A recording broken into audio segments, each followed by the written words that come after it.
Hello, I'm Pastor Chuck, and I want to talk to you today about where does depression come from? Where does depression come from? Let's think about it. Many of us have racing thoughts. There's the thoughts that just keep coming into our minds, and we're just always trying to resolve or fix something or come up with some type of a hope that we can feel okay.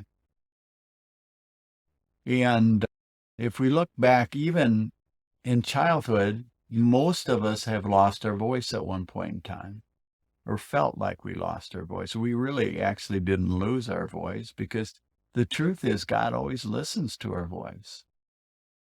But most of us at one point in time have felt like we've lost our voice. And when that happens, we deal with it in one of two ways. And I've spoke about that in a different video, but it really has to do with one person will talk, try to get their voice back, and the other person will stuff things and try to figure them out in their mind and have this internal thought process that includes racing thoughts. And when those racing thoughts come, what ends up happening is they end up in a place where not only does it bring numbness and headaches and hopelessness, but the thoughts are really trying to resolve and reconcile internal hopes and dreams and wants and visions that the person has. And when we don't get those resolved and they keep reoccurring, and every time that we go after something or change our environment to try to resolve things, come up with some type of a false hope or something like that, and it just doesn't work out, then it creates more hopelessness, more brokenness. And so ultimately what happens is that internal anger that's going on, or that internal thought process that eventually turns to anger, eventually turns to depression if there's enough hopelessness. What we tend to do is we tend to try to find another hope. Scripture tells us that hope is the anchor of our soul. And so we tend to find another hope or look for another hope in order to be okay. But eventually, when we go through hope after hope after hope, and they just don't work out, then eventually what happens is we come to hopelessness.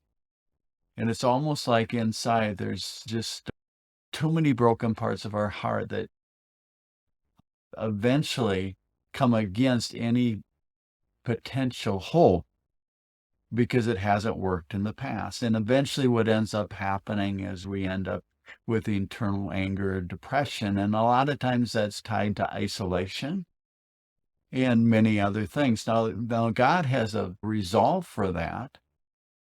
But first, let's look at what happened in the first place, okay?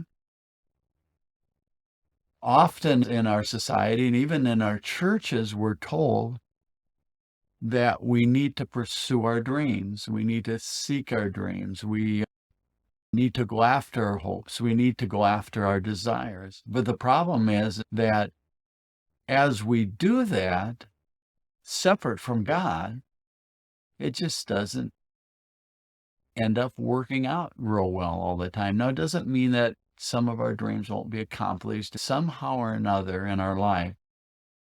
It just doesn't seem to work out. Scripture says that hope is the anchor of our soul.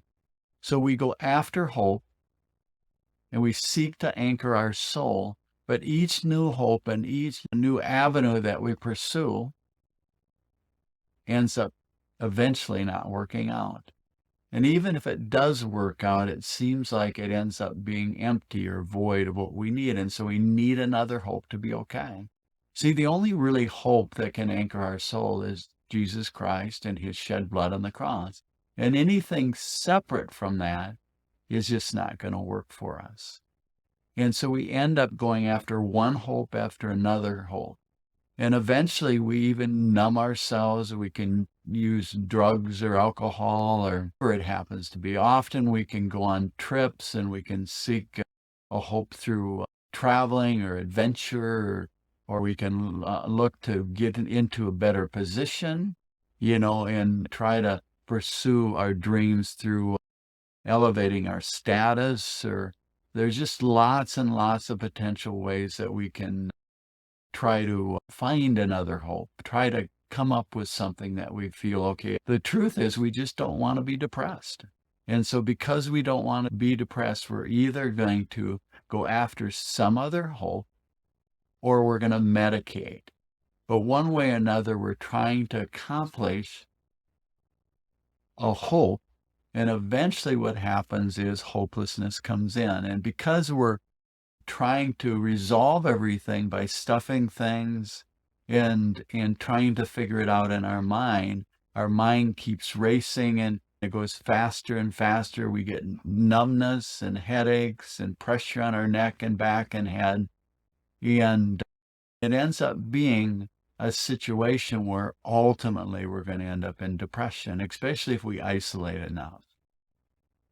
Now, there is a way through that, and it's really to put our hope in Jesus Christ and his shed blood on the cross, and not on people, places, or things, not on medications, but just in Jesus Christ.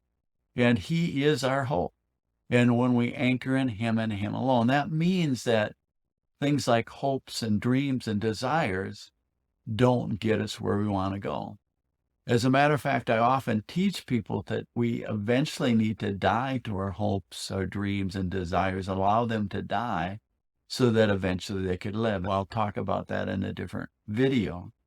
But ultimately, what ends up happening is even if people accomplish incredible things or what seems incredible, the end result is hopelessness unless they're anchored in Jesus Christ.